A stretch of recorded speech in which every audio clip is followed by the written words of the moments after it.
Virgo, it's March 2019. Oh, Dadhichi, I wonder if that's an omen.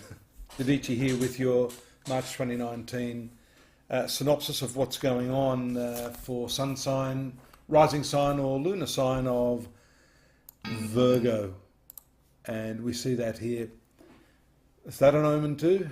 I think what it's relating to here is that within the first week of the month, you are going to see your ruling planet Mercury going into retrogression.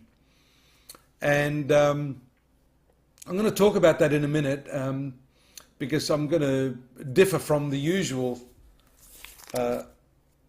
explanation of how a retrograde planet is a problem and it's going to give you difficulties, and it still has that element to it, but let me get to that in a moment after discussing the important transit of Venus straight away on the 1st and 2nd into the 6th house, and on the 3rd and 4th, there it is, the transit of the moon into the 6th house. So these planets indicate some focus on health matters, but not only health, because Venus is your luckiest planet, and making its entry here into your workplace can indeed indicate a fortuitous turn of events for the working environment, the people that you work with. Pardon me. The new moon also on the 7th is important. It carries the energy of this workplace service-orientated mentality into your relationships. And there's a strong sense of idealism here for you, while your ruling planet, the Sun and Neptune, are all stacked up here in the marital relationship area. Mercury, as you can see, around the 6th, 7th, goes stationary and into its retrograde motion. Now, why did I say it's good for you?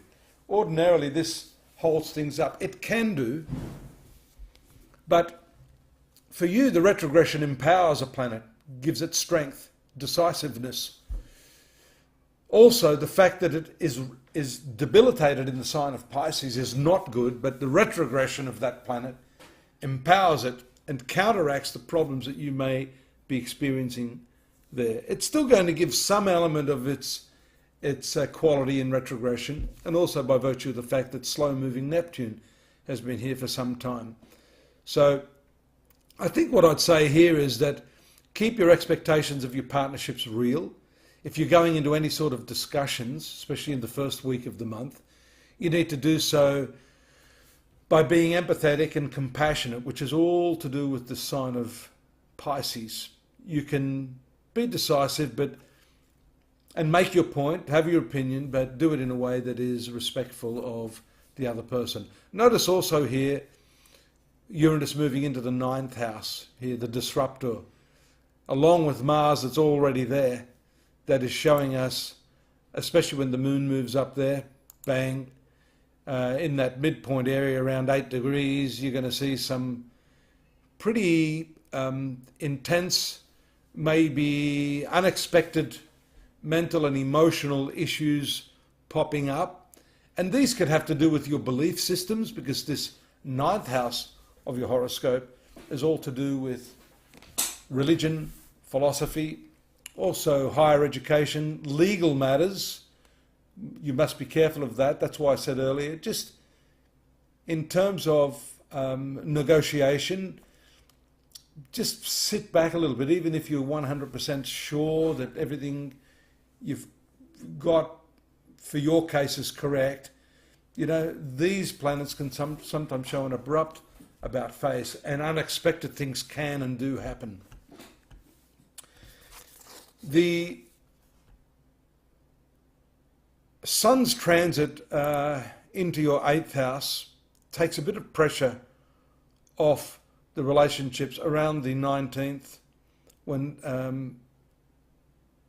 21st, sorry, when the Sun moves into your 8th house of sexuality, shared resources, and psychological reflection. It rules your 12th house, which is also the house of the past.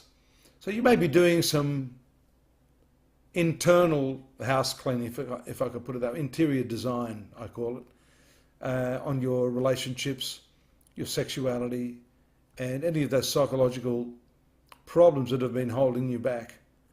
I missed the full moon here, which is also important on the 21st, which precedes that solar transit into the 8th house.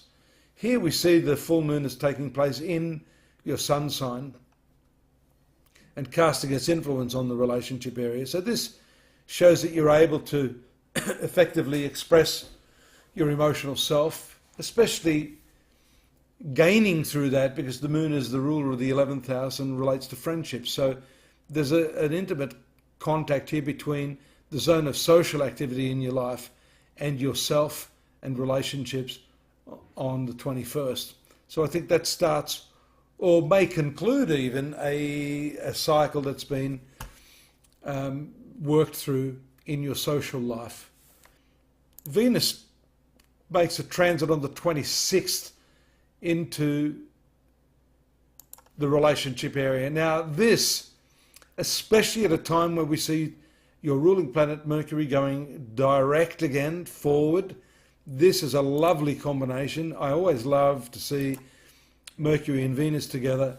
And Venus, as compared to Mercury being in its weakest sign of the zodiac, Venus is in the strongest sign. So this is when relationships really start to pick up. And that really takes us into the month of April, but certainly a nice finish to the month.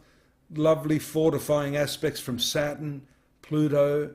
Here we see the moon and sun in a sextile aspect.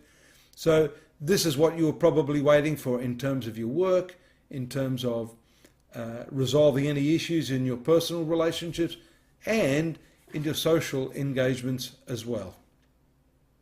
There you go. I think that's pretty good. I think this is all good stuff, and you can enhance this very brief reading with the monthly text reading that I've done at astrology.com.au, and you can visit that and also take a look at some of the yearly and daily readings we've got there, along with services for more personalised insights from your horoscope if you choose that. Till next month, take care. Look forward to your company again. Bye-bye.